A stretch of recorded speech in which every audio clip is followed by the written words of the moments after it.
오늘은 요한계시록 2장 12절로 17절 말씀을 통해서 버가모 교회에게 주신 하나님의 말씀, 예수님의 말씀을 들으면서 오늘 우리가 어떠한 말씀을 듣기 원하시는지 생각해 보는 시간을 갖겠습니다. 사도 요한이 요한계시록을 기록했을 당시에 소아시아 지역을 연결하는 원형으로 생긴 큰 도로가 있었는데, 그 도로를 에베소부터 시작해서 이렇게 타고 올라가면은요, 이 계시록에 나온 7교회가 차례대로 나온다고 합니다. 그래서 주님이 주신 이 편지를 차례대로 이렇게 배달을 할 수가 있었는데, 에베소에서 북쪽으로 25마일을 올라가면 서머나 교회가 나오고, 서머나 교회에서 또 65마일을 더 올라가면 세 번째 교회인 버가모 교회가 나옵니다.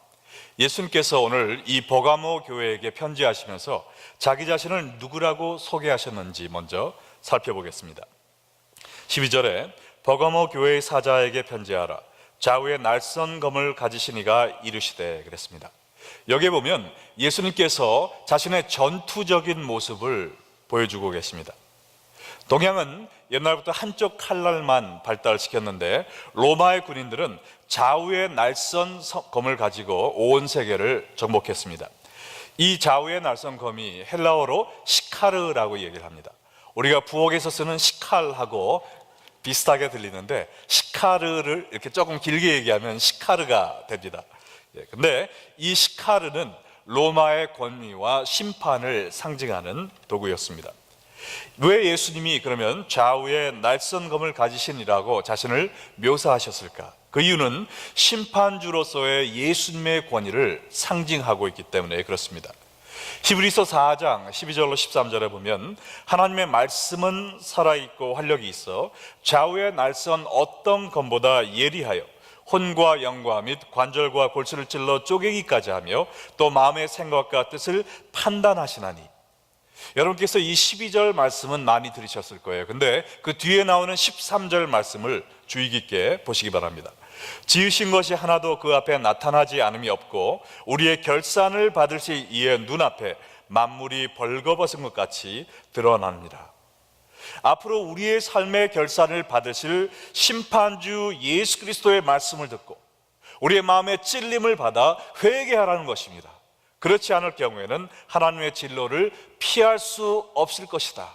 그런 의미에서 좌우에 날선 검을 가진 예수 그리스도가 버가모 교회에 얘기하노니, 이렇게 시작을 하고 있는 것입니다. 그러면 예수님은 왜 버가모 교회에게 이렇게 무서운 단호한 말씀을 해주고 계실까요? 버가모 교회가 도대체 무슨 큰 잘못을 저질렀길래 이러한 인트로덕션을 하고 계시는 걸까요? 결론부터 얘기를 하면 버가모 교회는 영적으로 성숙해 보이나 세상과 타협하던 교회였습니다. 영적으로 성숙해 보이는 외적인 모습을 갖고 있었지만 속으로는 세상과 타협하던 교인들이었습니다. 겉으로 보기에는 누구보다도 하나님을 더 사랑하는 헌신된 사람들처럼 보였지만 정작 그 속 안을 들여다보면 온갖 세상의 죄악으로 썩어져 들어가고 있는 교회였다는 말입니다. 13절에 보면 밖으로 나타난 버가모 교회의 충성된 모습을 볼 수가 있습니다. 내가 어디에 사는지를 내가 아노니 거기는 사탄의 권자가 있는 곳이라. 내가 내 이름을 굳게 잡아서 내 충성된 증인 안디바가 너희 가운데 곧 사탄이 사는 곳에서 죽임을 당할 때에도 나를 믿는 믿음을 저버리지 아니하였도다. 내가 사는 곳이 사탄의 왕좌가 있는 곳이다 라고 말씀을 하셨는데요, 그 이유는 이 소아시아의 행정 수도였던 버가모가 우상 세력이 가장 활개를 치던 곳이었기 때문에 그렇습니다. 로마 황제 숭배를 얼마나 열심히 했든지 주전 30년경 황제 숭배를 위한 신전을 하나를 지었는데, 거기서 멈추는 것이 아니라 제2 또 제3의 황제 숭배 신전을 지을 정도로 황제 숭배에 열심을 내던 곳이었습니다. 그리고 제우스와 디오니소스 또 아테나 같은 유명한 힐랍 신들의 신전들을 지었고요, 또 치유의 신으로 일컬어졌던 아스클레피오스의 신전이 있어서 세계 각처에서 신유의 기적을 바라는 사람들이 찾아와서 제사를 드리는 곳이 바로 버가모였습니다. 그뿐만 아니라 버가모 시 뒤편에 작은 동산이 있었는데 그것은 그 당시 온갖 나라의 별별 신들의 신전을 다 세워놓고 그들에게 알려진 세계의 잡신들을 한꺼번에 모아서 모두에게 예배를 드리던 우상 숭배하던 그런 장소까지 있었습니다. 한마디로 도깨비 시장 같았던 그런 곳이었죠. 이렇게 우상이 득실거리는 사탄의 아지트에 위치한 버가모 교회는 당연히 많은 핍박을 받았습니다. 그래서 오늘 말씀해 보면 내 충성된 증인 안디바가 너희 가운데 곧 사탄이 사는 곳에서 죽임을 당했다라고 이야기를 하고 있는데요, 이 안디바는 소아시아 지역의 가장 첫 번째 생겨난 순교자였습니다. 여기에 이 사람을 이끌어 충성된 증인이라고 했는데, 이 증인을 뜻하는 헬라어 말투스라는 뜻이요, 이 말이 순교자를 뜻하는 마르터라는 말과 같은 어원을 갖고 있다고 합니다. 이 말은 다시 얘기해서 온 세상 끝까지 이르러 세상의 증인으로 부름받은 우리는 순교자의 심정을 가지고 주님을 섬겨야 된다는 것입니다. 왜냐하면 증인은 곧 순교자이고 순교자는 곧 증인이기 때문입니다. 할렐루야. 교회의 역사가인 터툴리안이 순교자에 대해서라는 책을 쓰면서 거기서 이 안디바가 어떻게 죽음을 맞이했나 설명을 하고 있습니다. 이 로마 정부는 돌을 잘 다듬는 뛰어난 석공이었던 안디바를 로마에서 쓰기 원했습니다. 그래서 사로잡아가서 안디바로 하여금 로마 황제에게 한번 인사를 하고 그 다음에 이제 석공으로 쓰려고 했는데, 그 로마 관리가 안디바야, 로마 황제의 신상에게 절을 하여라 라고 명령하였을 때 이 안디바가 뜻하지 않게 이렇게 대답을 했다고 합니다. 만왕의 왕 만주의 주는 예수 그리스도밖에 없으니 내가 예수 그리스도 외에는 절을 하지 않겠습니다. 이 말을 들은 로마 관리가 화가 나서 소리를 쳤습니다. 안디바야, 온 세상이 너를 대항하고 있다는 것을 알지 못하느냐? 그때 안디바는 가슴을 활짝 펴고 이야기하기를, 그렇다면 나는 온 세상을 대항해서 오직 예수를 만주의 주로 시인하겠습니다 라고 이야기를 했습니다. 이 말을 듣고 격분해서 그 자리에서 안디바를 사형에 처했는데, 어떤 방법으로 순교를 시켰느냐 하면은 노쇠로 만든 황소를 뜨겁게 달군 후에 안디바를 그 위에 앉혀서 타 죽게 만들었다고 합니다. 이러한 무서운 일이 진행되고 있을 때 버가모 교회들은 흔들리지 않고 믿음을 지켰다 그랬습니다. 다시 말해서 목에 칼이 들어와도 믿음의 절개를 지킨 헌신된 사람들이었다는 것입니다. 여러분이 사진에서 보다시피 이러한 핍박 속에서도 목숨을 내놓고 든든한 믿음의 굳게 선 교회를 세웠던 사람들이었습니다. 그러면 왜 예수님께서 이러한 사람들에게 심판의 경고를 이야기하고 계실까요? 14절과 15절에 보면 그 이유가 나옵니다. 그러나 내게 두어 가지 책망할 것이 있나니 거기 내게 발람의 교훈을 지키는 자들이 있도다.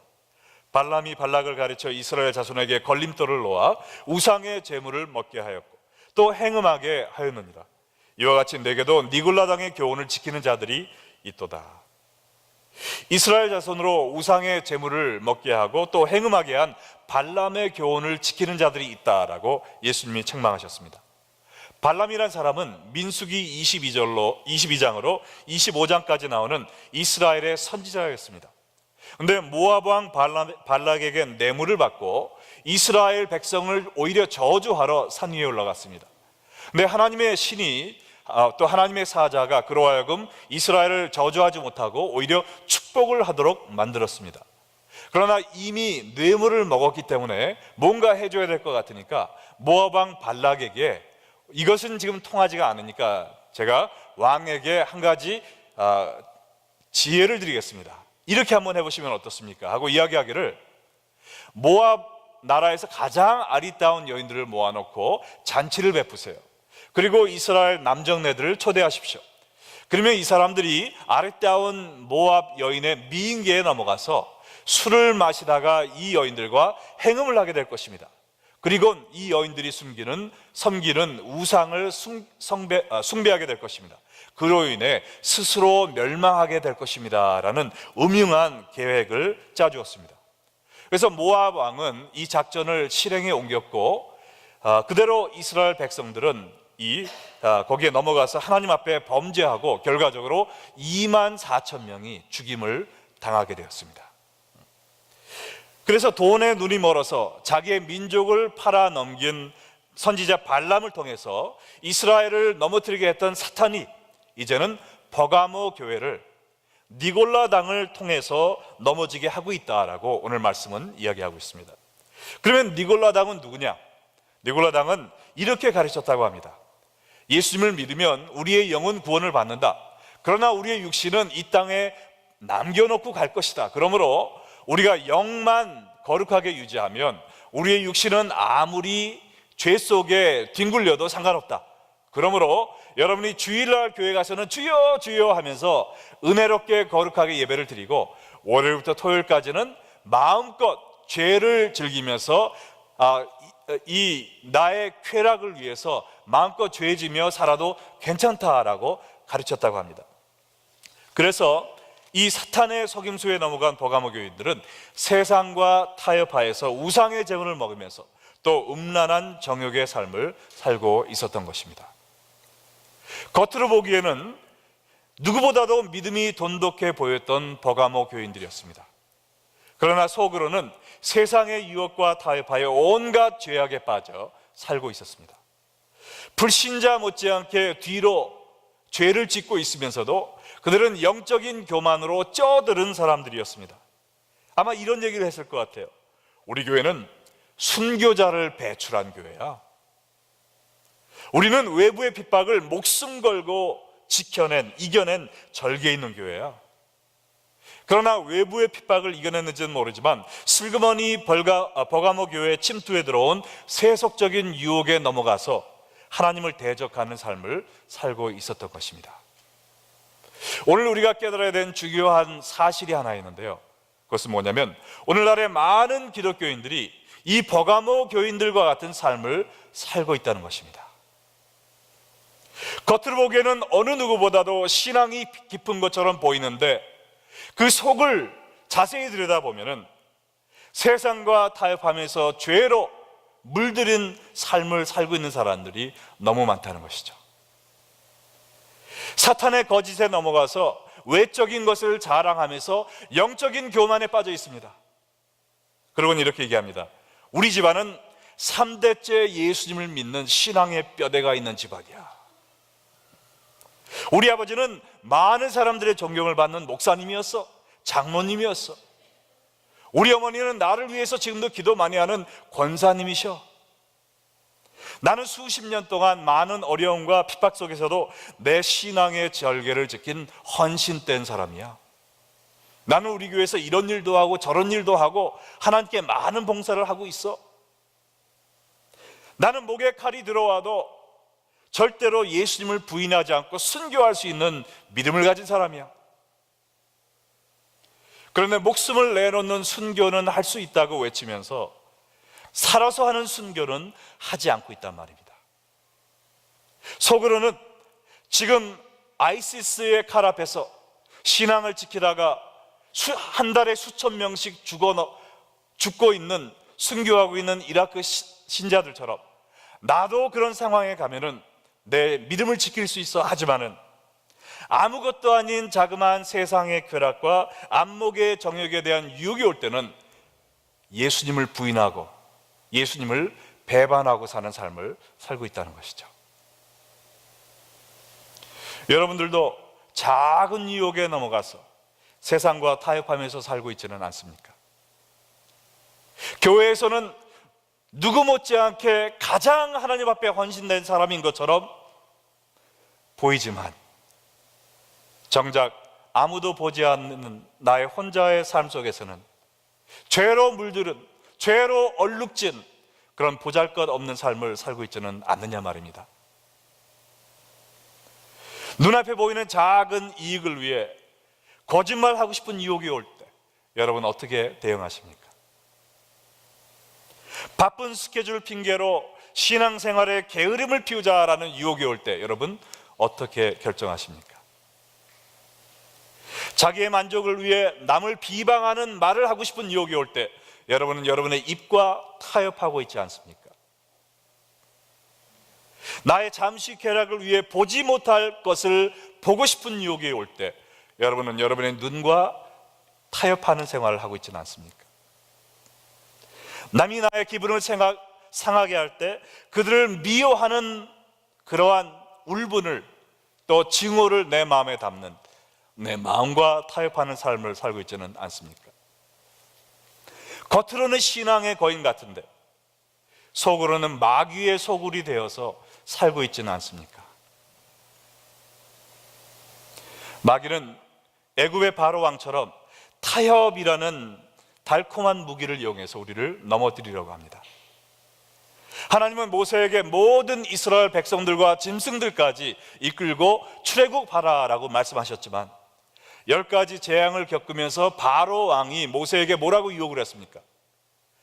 너희가 남자들만 데리고 여호와께 예배를 해라.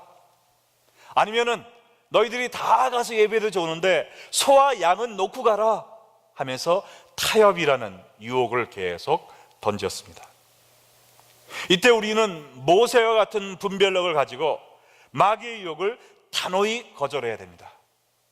그렇지 않으면 발람의 유혹에 빠져 넘어진 이스라엘 백성들처럼 또 니골라당의 유혹에 빠져 넘어진 버가모 교인들처럼 하나님의 진노의 심판을 피할 수가 없을 것입니다. 성도들은요, 목숨을 내어놓는 순교보다 살아서 하는 순교의 삶을 먼저 살아야 됩니다. 한 번에 죽는 순교보다 날마다 죽는 순교가 더 중요한 것입니다. 목숨을 내놓는 순교는 한 번 하면 끝나요. 물론 그것도 위대한 것이고 쉽지 않은 것입니다. 그러나 날마다 죽는 이 순교, 이것을 통해서 우리가 예수님의 영광을 또한 드러낼 수 있는 것입니다. 예수님은 그를 따르기 원하는 제자들에게 뭐라고 말씀하셨습니까?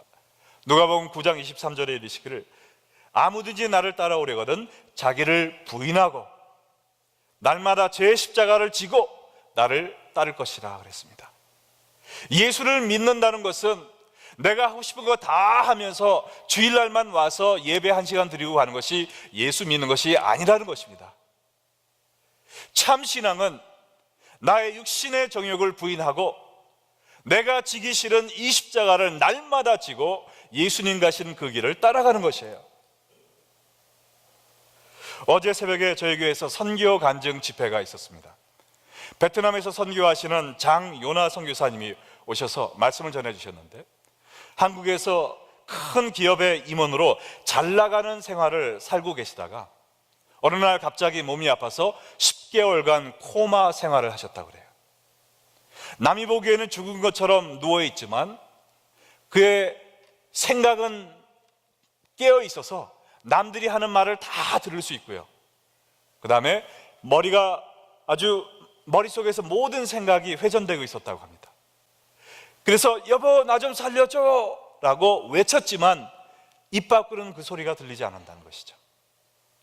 근데 그분이 그 코마에 누워 있으면서 10개월 동안 회개를 했대요. 내가 교회의 집사라는 직분을 가지고 주일날마다 교회를 왔다 갔다 했지만 사실은 한 발은 교회, 한 발은 세상에 놓고 이중생활을 하던 것을 주 앞에 회개합니다. 저를 용서하여 주시옵소서. 10개월간 회개를 끝난 후에 어느 날 하나님이 말씀을 하셨대요. 내가 요나를 니느웨로 보낸 것처럼 너를 베트남에 보내노라. 그 말을 들은 후에 기적적으로 몸이 다시 살아나기 시작했습니다. 건강을 되찾았습니다. 그러면 신학교에 가서 공부하고 목사가 되었습니다. 그리고 25년 전에 한국 최초 베트남 파송 선교사로 베트남에 가셨습니다. 가자마자 3일 만에 그 공산국가에서 복음을 전하다가 3일 만에 감옥에 들어가게 됐어요. 그 후로 6번을 투옥 생활을 하면서 고문을 당하시고 이제는 발을 저는 쩔뚝발이가 되고 한눈을 실명한 이제는 70세가 넘는 분이 되었습니다. 그럼에도 불구하고 주님이 주신 그 사명, 이제는 내가 날마다 주님을 위해서 죽겠습니다 라는 마음을 가지고 포기하지 않고 주님을 섬기고 복음을 전했더니 25년 만에 그 공산국가에서 217개의 교회를 세웠습니다. 그냥 가정에서 세우는 것이 아니고요, 아주 번듯한 건물을 지었어요. 217개를. 그리고 14개의 병원을 지금도 운영을 하고 있습니다. 450명의 고아를 돌보는 고아원이 운영되고 있어요. 400여 명의 학생들을 돌보는 초등학교를 하고 계십니다. 매년 60명의 목회자를 배출하는 신학교를 운영하고 계세요. 아니, 어떻게 나이 많이 들어서 선교를 떠나셨는데 입도 언어도 편치 않을 텐데 이렇게 큰 놀라운 역사를 일으킬 수 있었겠습니까? 그분의 말에 의하면 나는 날마다 죽는 생활을 했기 때문에 예수님께서 내 속에 살아서 역사하셨다고 이야기하십니다. 어제 그분이 하신 말씀 중에 저희의 가장 충격적인 말씀, 제가 또 한번 식사를 나누면서 자세한 이야기도 들을 기회가 있었는데, 그분은 베트남에 있는 집에요, 방에 침대가 없대요. 침대 대신 뭐를 놓냐면은 나무로 짠 관을 자기 방에 놓아야 돼요. 밤이 돼서 잠잘 시간이 되면 그 관 안에 들어갑니다. 관 안에 들어가서 무슨 생각을 하면서 주무시겠어요? 하나님, 저는 이미 죽은 사람입니다. 나는 예수 그리스도와 함께 십자가에 못 박혀 죽었습니다. 나의 자아, 이 생의 자랑, 안목의 정욕, 이 모든 것에 대하여 죽기를 원합니다. 날마다 죽는 제가 되게 하여 주시옵소서. 관 안에서 잠을 잡니다. 그리고 그 다음날 아침에 일어나는 거예요. 주여, 제가 주 안에서 새로운 삶으로 오늘 하루를 살기 원합니다. 주님이 저와 동행하여 주시옵소서. 저는 이미 죽은 목숨이기 때문에 죽음이 두렵지 않습니다. 날마다 관에 들락달락 거리며 주님 한 분만을 위해서 목숨 다 바쳐 날마다 죽는 생활을 하겠습니다라는 헌신적인 마음을 가질 때 하나님께서 그분을 통해서 이렇게 놀라운 역사를 하고 계신 것입니다. 우리도 이렇게 날마다 그리스도를 위해 죽는 순교자의 마음으로 세상과 타협하지 말고 증인의 삶을 살아야 되는 것입니다. 예수님은 겉으로는 성숙한 신앙을 가진 것 같이 보이나 속으로는 세상과 타협하여 죄 가운데 살고 있는 버가모 교인들에게, 또 현대 교인들에게 뭐라고 말씀하고 계실까요? 16절 보겠습니다. 그러므로 회개하라. 그러지 않으면 내가 내게 속히 가서 내 입의 검으로 그들과 싸우리라. 회개하라, 회개하라, 회개하라고 외치고 계십니다. 교회에 한 다리, 세상에 한 다리 놓고 살던 그 삶을 잘라버리라는 것입니다. 죄에서 돌아서라는 것입니다. 이제는 오직 한 주인만을 섬기고 살라는 것입니다. 우리가 제자 훈련을 통해서 회개에 대해서 배우게 되는데요, 회개에는 4단계가 있습니다. 귀로, 머리로, 가슴으로, 발로까지 가야 참된 회개가 나오거든요. 귀는 우리의 죄를 책망하시는 성령의 이야기를 들어야 돼요. 머리는 내가 죄인으로서이다 고백하는 겸손이 있어야 되는 것입니다. 가슴은 뭐냐면 가슴을 치면서 나의 죄를 통회하는 참회의 기도가 있어야 됩니다. 회개가 그렇게 쉽게 되는 게 아니에요. 그리고 마지막으로 내 발을 죄에서 돌이켜 선한 회개의 열매를 맺어야 되는 것입니다. 이러한 참된 회개의 열매를 맺어라. 그러하지 아니하면 내가 내게 속히 가서 내 입의 검으로 그들과 싸우리라 그랬습니다. 예수님께서 교회 생활 아무리 열심히 하는 것처럼 보여도 속으로는 세상과 타협하여 죄 가운데 빠져 사는 사람들과 친히 싸우리라 그랬습니다. 그 좌우의 날선 검을 가지고 예수님이 그들과 싸우시리라 그랬어요. 여러분들 예수님과 싸워서 이길 자신이 있습니까? 예수님이 만약에 여러분을 향하여 좌우의 날선 감을 가지고 달려오신다면 여러분들이 어떻게 대항할 수가 있겠습니까? 좌우의 날선 검이라는 게 무슨 뜻일까요? 교회를 대적하는 원수 마귀의 무리들만 물리치는 것이 아닙니다.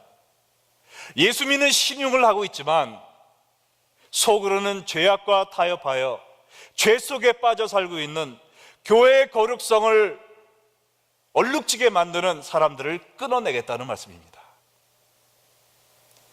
예수님을 잘 믿는 것처럼 보이지만 죄와 타협하여 세상의 유혹에 빠져서 살고 있는 양다리 거친 사람들, 하나님께서 이 예수님의 좌우의 날선 검으로 끊어내는 날이 온다는 것입니다. 그 날이 오기 전에 우리가 회개해야 되는 것입니다. 예수님을 믿는다는 것은 예수님이 나를 위해 십자가에 돌아가심을 믿습니다라고 고백하는 거기서 끝나는 것이 아니에요. 참 믿음은 무엇입니까? 행함이 없는 믿음은 어떤 믿음이라고 그랬어요? 죽은 믿음이라고 그랬어요. 날마다 예수님을 믿는 것입니다.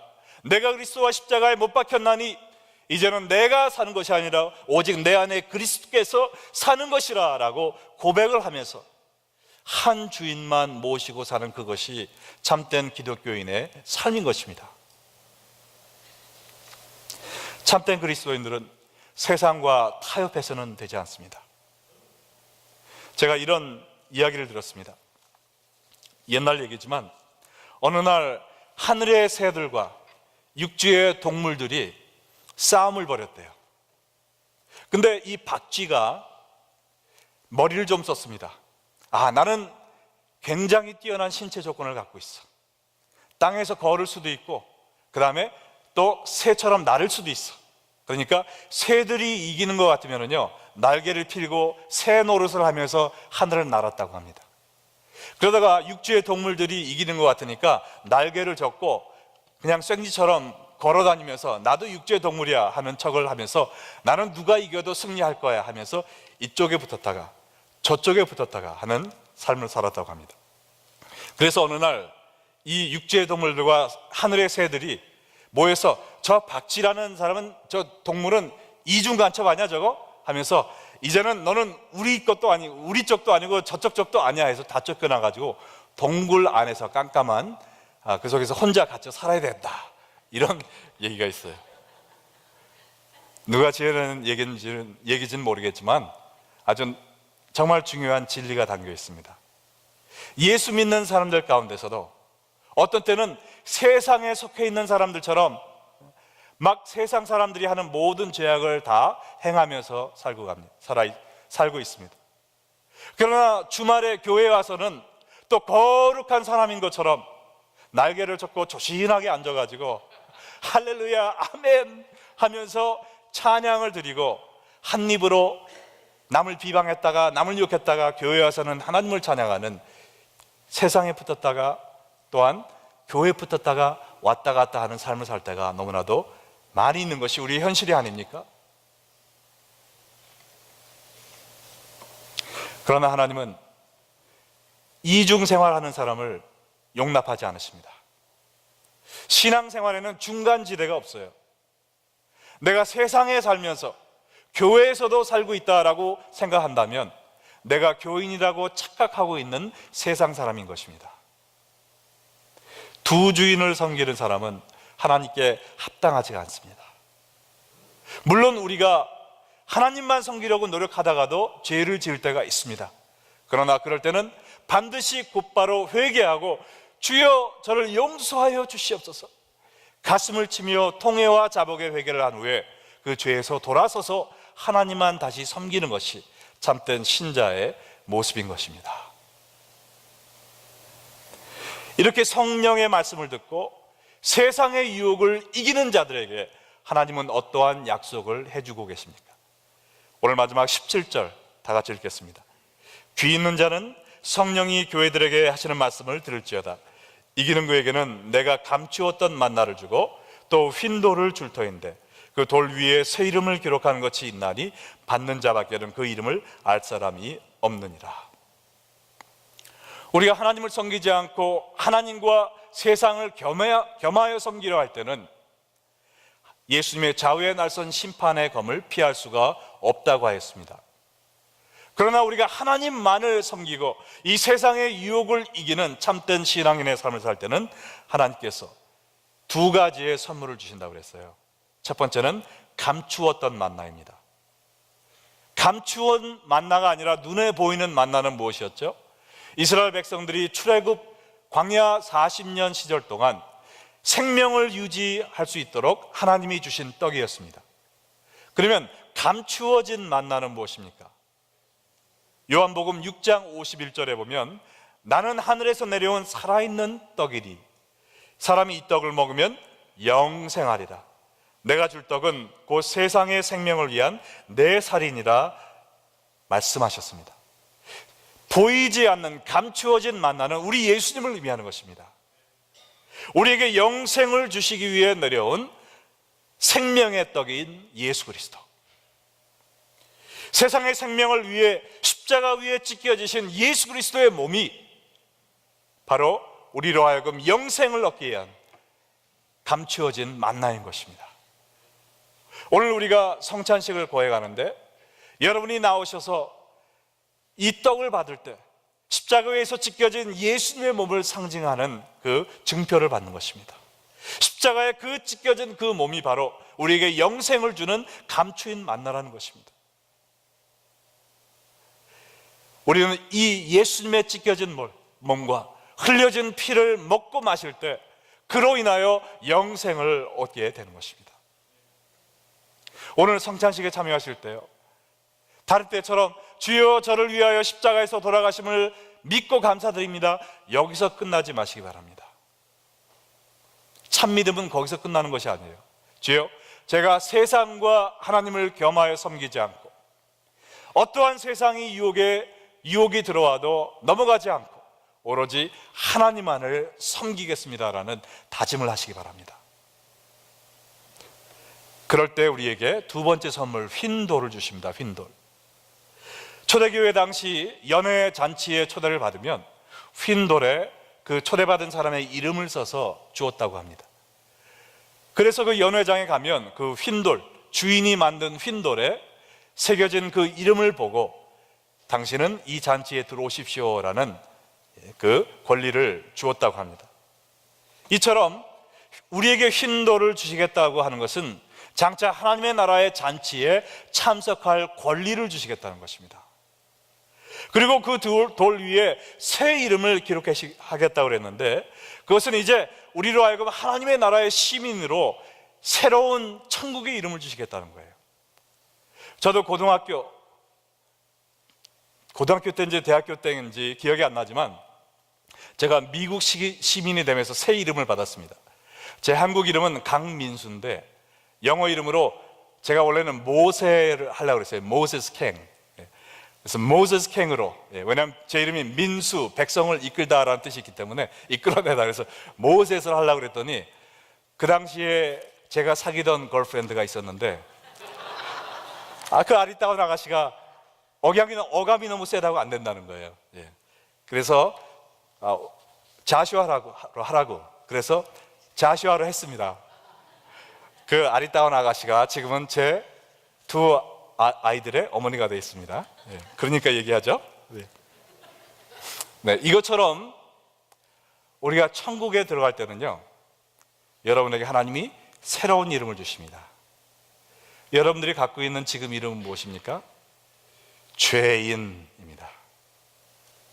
지옥에 들어갈 수밖에 없는 죄인, 이방인, 외인, 하나님과 상관없는 자, 하나님의 원수, 이것이 우리의 참 이름입니다. 그러나 우리가 감추어진 이 만나를 먹을 때 하나님께서 우리에게 새 이름을 주세요. 그 새 이름은 무엇일까요? 의인, 모든 죄를 용서받은 자, 나의 사랑하는 아들, 나의 사랑하는 딸, 하나님의 후사, 예수님과 함께 왕노릇할 자라는 새로운 이름을 예수님의 찢어진 살과 흘려진 피를 통하여 주시는 것입니다. 이러한 사랑을 받은 우리가 어떻게 머리를 조아리고 다시 이 세상에 우상 숭배할 수가 있겠습니까? 어떻게 하나님과 세상을 겸하여 섬기려고 할 수가 있겠습니까? 예수님은 우리를 위하여 온몸을 찢기시고 온 피를 흘리면서 우리를 구원해 주셨는데 우리는 어떻게 다시 이 세상과 간음하면서 하나님과 세상을 겸하여 섬기려 할 수가 있겠습니까? 그리고도 어떻게 우리가 참 신앙인이라고 나를 천국에 들여보내주세요 라고 얘기할 수가 있겠습니까? 구원은 믿음으로 받습니다. 그러나 그 참된 믿음은 우리의 삶을 통해서 증명되는 것입니다. 여러분, 이 하늘잔치에 들어가기 원하시면 아멘 하시기 바랍니다. 그렇다면 예수 그리스도의 살과 피를 믿고 받음으로 예수 그리스도를 나의 구주로 영접하시기 바랍니다.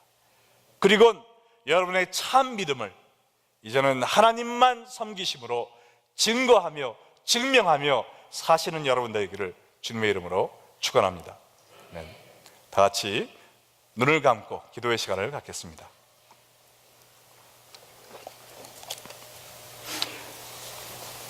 먼저 이 시간 초청의 시간을 갖겠습니다.